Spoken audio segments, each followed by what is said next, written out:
Bonjour à tous, j'espère que vous allez bien. La caméra est en bas parce que le téléphone est renversé.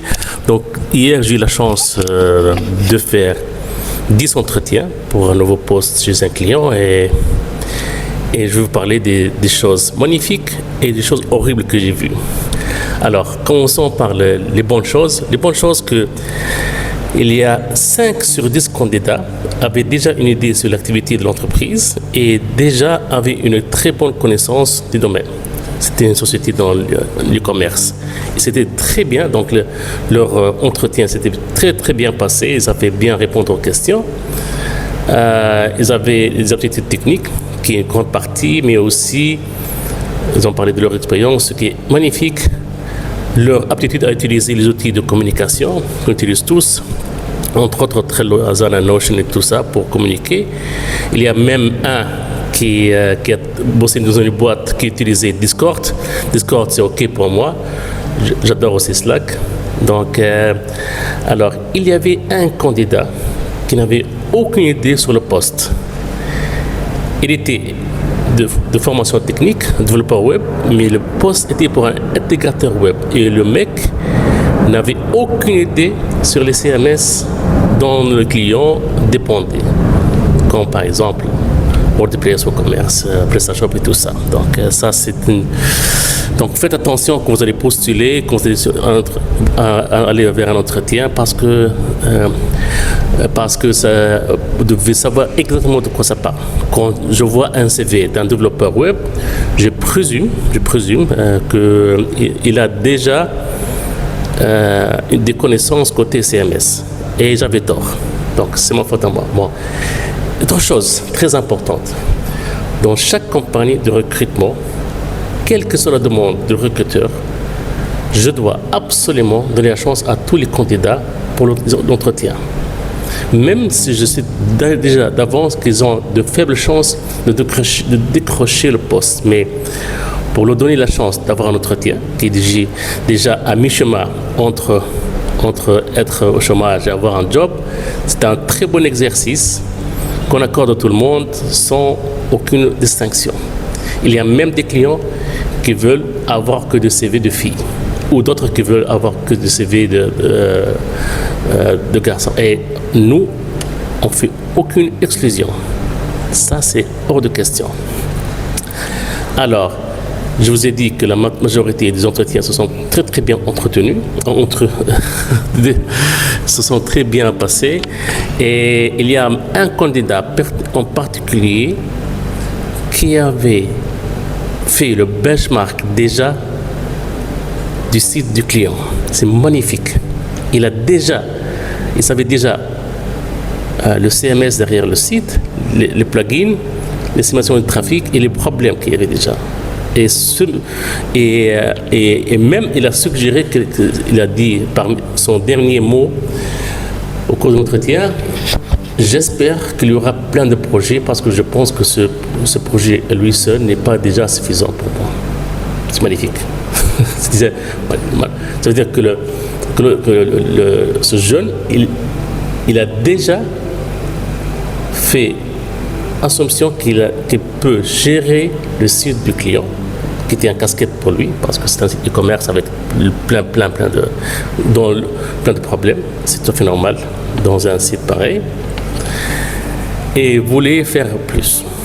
Donc, je crois qu'il a de grandes chances parce que le dernier mot dépend de l'employeur. Bien sûr, moi, j'ai suggéré les 2 meilleurs profils, comme d'habitude. Et à part ça, ce qu'on fait, nous, en tant que Digibel, on va encore plus loin. Tout d'abord, alors, comment ça se passe? Le client nous dit qu'il a un tel ou tel besoin. On doit tout d'abord savoir quel genre de poste il faut créer. Est-ce que c'est un poste pour une personne, un seul profil, 2 métiers, 3 métiers et tout ça. Après ça, on lance une campagne, on collecte les CV, les profils. Et après ça, on assiste le client en préparant les questions et en étant avec lui tout au cours des entretiens. Une fois le profil sélectionné, on va faire le onboarding, ça veut dire qu'on va créer tout d'abord on va créer le scope complet, détaillé du poste. Après ça, on va bien sûr lui faire un tour de la société et entrer en contact avec ses nouveaux collègues. Ça, on le fait. Parce que de la majorité des sociétés, on parachute les employés comme ça et ne comprend absolument rien. Après ça, on va l'assister pas à pas pour comprendre l'écosystème. Tout ça, c'est écrit noir sur blanc. On va lui créer ou transmettre un dashboard. Généralement, on utilise Trello pour le confort de l'usage qu'on trouve très simple pour nous, très facile à utiliser pour nos clients. Après ça, on va soit lui passer les modèles de rapports, les rapports de planning, ou on va créer de nouveaux, on va l'assister. On va assister le nouveau candidat au moins pendant une semaine. On sera sur place pour l'assister, pour s'assurer qu'il a déjà compris la mission et surtout que ses compétences sont mises au service de la compagnie. Et généralement, dans la majorité des cas, ça marche. Après qu'on s'assure que le profil est bien installé, il a les rapports, il a le planning complet, tout ça, on va l'assister, on va l'accompagner à distance. Généralement, je vais le voir une fois par semaine. Le mois d'après pour m'assurer que tout va bien et je serai toujours à l'écoute.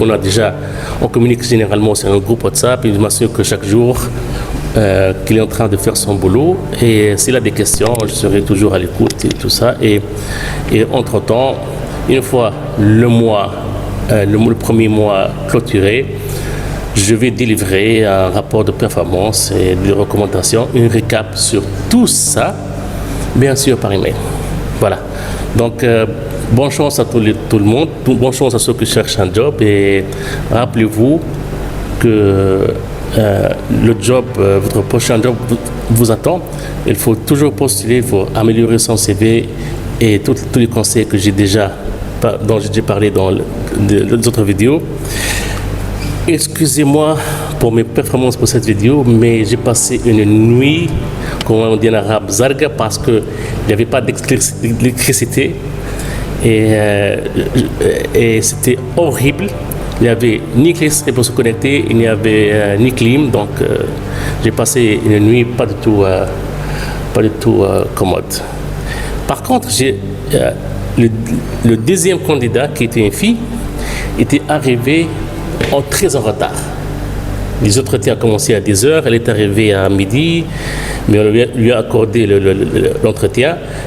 Il se fait qu'elle s'est perdue, la pauvre, parce qu'il n'y avait pas d'électricité chez eux. Elle habite à Ariane et ne pouvait pas charger son téléphone. Elle est allée à un café pour essayer de se connecter. Après ça, elle a galéré pour trouver les lieux et on est tout à fait OK pour ça. Et son profil n'est pas du tout mal. N'est pas du tout mal. Alors, donc si elle est en retard, c'est pas de sa faute. Le pays passe par un très mauvais quart d'heure et on doit être vraiment compréhensif de la situation. Notre côté humain est le plus important dans notre business. Merci beaucoup, bonne journée et restez bien au frais.